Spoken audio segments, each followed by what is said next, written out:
Gagamitin natin yung formula ng head loss na ito. So, kailangan natin yung F which is given nga. Tapos meron tayong given na L, tapos may discharge, discharge yung unknown, tapos yung diameter is given na as property do sa ating pong problem. Di ba tulad-tulad lang sila ng HL kasi nga siya ay parallel pipes. So, pwede naman gawin natin yung Q natin, i-isolate natin from that formula. So, ang Q natin, bakit Q equals yan? So, ang Q natin from the previous formula will be equals to square root ng D5 multiplied by HL over 0.0826 FL. So, ngayon, ang gagawin natin, pwede naman natin, para hindi masyado mahaba siya sa calculator, pwede naman siyang i-store na lang sa calculator where para hindi masyado bombarded. Gagawin natin yung discharge is equals to K square root ng HL. So yung K natin, galing lang siya dun sa ating pong na-derive lang na na formula ng Q. So kung matitira lang sa radical ay yung HL. So ibig sabihin, ang value ng ating pong K will be the square root ng D5 over 0.0826 FL. So, papalitan na lang natin siya sa calculator ng value ng D at saka ng L. So, madali naman na siya doon sa calculator. Ano po. So, ibig sabihin, bawat pipe ay distinct yung value ng K. Ang tulad-tulad lang doon ay yung value ng HL.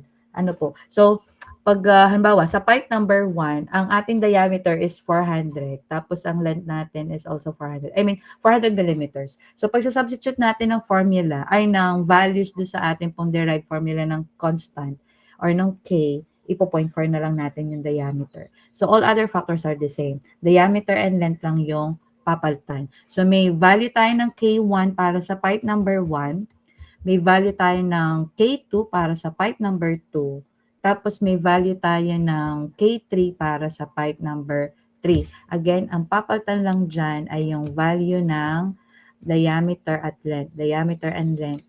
Pwede naman yan sa calculator na isang input lang ng di ba? Ng formula. Ilalet nyo yung diameter, let's say as letter D. Tapos yung let as, let's say, letter E.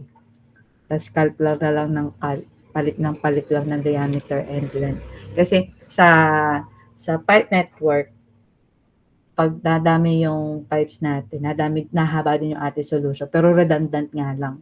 So you take advantage the use of the calculator's functions. Anyway, so pwede natin i-store halimbawa itong mga values ng K natin sa calculator. Let's say ito yung A, ito yung B, ito ay C. Ayun, kung saan nyo siya i-store. And then, di ba, nakuha na natin yung value ng K. So, wala pa nga tayong value ng HL. Alam natin na sila ay tulad-tulad. So, ang summation ng discharges ng 0.1 hanggang 3 or pipe 1 hanggang 3 is equal to sa overall discharge. Given as a problem, the overall discharge is equals to 0.86 cubic meter. So, kung ang discharge ay equals to K times square root of HL, di ibig sabihin, ang discharge number 1 is equals to K1 times square root of HL. Again, ang HL, walang subscript kasi sila nga ay tulad-tulad. So, summing this product ng K and square root ng HL, that will be equals to 0.86. So, hindi ko na sinubstitute yung K1, K2, and K3, assuming na in-store nyo na siya sa A, sa B, at saka doon sa C. Tapos, magiging one equation, one unknown na lang siya, wherein ang unknown natin ay HL. So, the value of HL for this is equals to 2.3915 meters. Pero hindi siya yung requirement natin.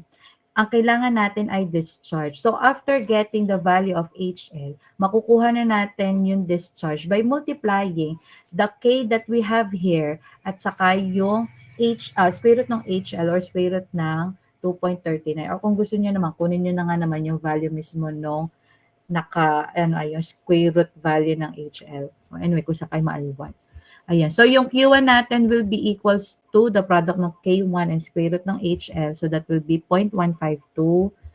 Ganun din yung gagawin natin sa Q2, 0.44.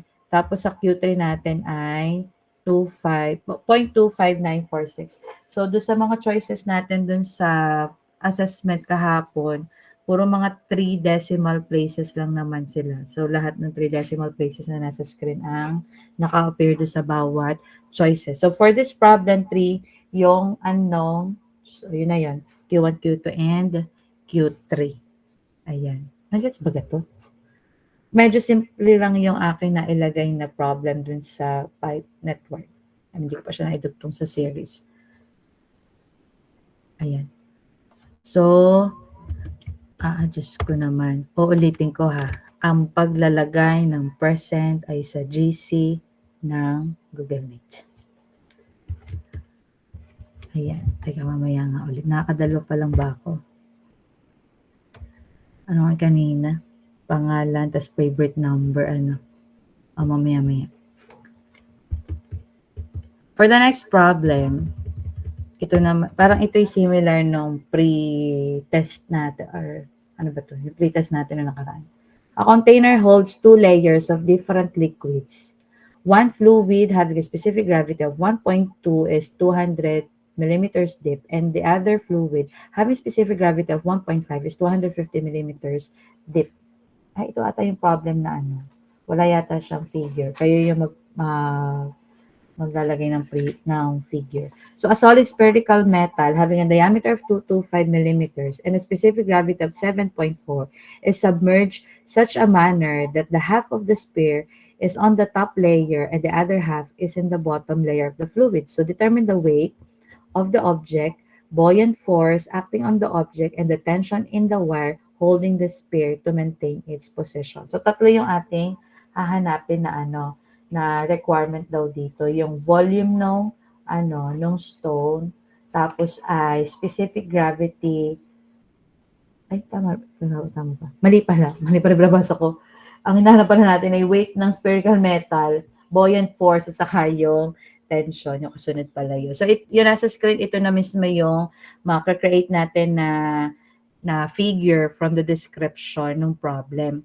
So, ang una natin gagawin para makuha natin yung weight ng spherical metal, kukunin muna natin yung volume ng sphere. So, yung volume ng sphere natin, gagamitan lang naman natin siya ng volume using the radius. Ano po? So, yun ay 4/3 multiplied by pi r cube. So, yung r will be the radius of the sphere. And diameter natin ay 225 millimeters. So, the volume of the sphere is equals to 5.9 times 10 raised to negative 3 meter cube. Nigawa ko siyang meter cube for the volume. So, para makuha natin yung weight ng sphere, di ibig sabihin, gagamitan lang naman natin siya ng unit weight niya at saka yung volume niya. So, yung unit weight niya, manggagaling siya dun sa specific gravity na 7.4. Multiply natin siya ng unit weight ng tubig to make it the unit weight of the sphere. Tapos, multiplied by the volume. So, ang ginamit nga natin unit ng volume ay meter cube. So, lalabas na unit ng weight ay naka-Newton. Kasi ang ginawa kong unit weight ng water dito is 9810. So, that's Newton per meter cube. So, ang weight ng sphere ay 432 Newton. So, nasa choices natin 432.96 Newton. For the second requirement naman natin, ang hahanapin natin is the buoyant force. So, pagdating dun sa ating pong parang free body diagram, so yung lumabas sa screen, ito yung ating weight ng sphere. Tapos, syempre, ika-counteract nga siya nung buoyant force natin. Kaya nga siya ay lumulutang. So, ang scenario daw, kalahati lang daw nung sphere ang nakalubog doon sa parehas layer nung liquid natin. So, ibig sabihin, pwede natin basagin yung buoyant force into two forces. Yung isang buoyant force natin ay galing dun sa upper liquid, let's say. Tapos yung kabila naman ay galing dun sa buoyant force dun sa lower liquid. So, yung FB1 at saka yung FB2, yun na yung components or kapag inad natin, that will be the total ng total buoyant force. Yung buoyant force ay equal siya sa unit weight ng liquid tapos yung volume na na-displace no sa liquid na yon. Di baga, nakuha na natin yung total volume ng sphere. It is noted na tigkalahati yung yung lutangan ng sphere doon sa ating pong dalawang liquid. So, ibig sabihin, yung amount na na-displace sa bawat layers ng liquid, ay kalahati lang ng total volume. So, yung magiging scenario ng computation natin, similar lang siya doon sa dalawang term. So, yung unang term natin para halimbawa doon sa upper liquid. So, ang unit weight ng ating pong upper liquid is 1.2. So, 1.2, I mean, specific gravity. Specific gravity is 1.2 multiplied by 9810. So, kalahati lang ng volume ng sphere yung imumultiply. For the other half, yung 0.5 volume natin dito, imumultiply natin sa unit weight naman nung kabilang liquid, which is for the 1.5 times 9810. So, ngayon, pag pinag-add natin yan, yung dalawang buoyant force, that will be the requirement of the problem, which is the total buoyant force na 78.9858, mali, 9858 tama, Newton. So, ang nasa choices lang natin is 78.99 Newton. So, for the last question, ano daw yung tension sa wire holding the sphere to maintain its position? So, di ba mabigat nga yung sphere, hindi ba? So, hindi naman siya ma-maintain at that position kung wala siyang additional na support. So, hahanapin natin dyan yung amount ng tension. Ano po? Ay, pabaliktad. Ayan. So, pagdating na, pabaliktad, sorry. Ayan. Pabalik yung arrow. So, dun sa ating pong dun sa ating pong free body diagram, pabaliktad pag nangyari. Kasi nga, di ba mabigat yung sphere. Kung wala naman kasing amount ng tension doon or walang mag-hold dun sa sphere, ang tendency niya lumubog na lumubog.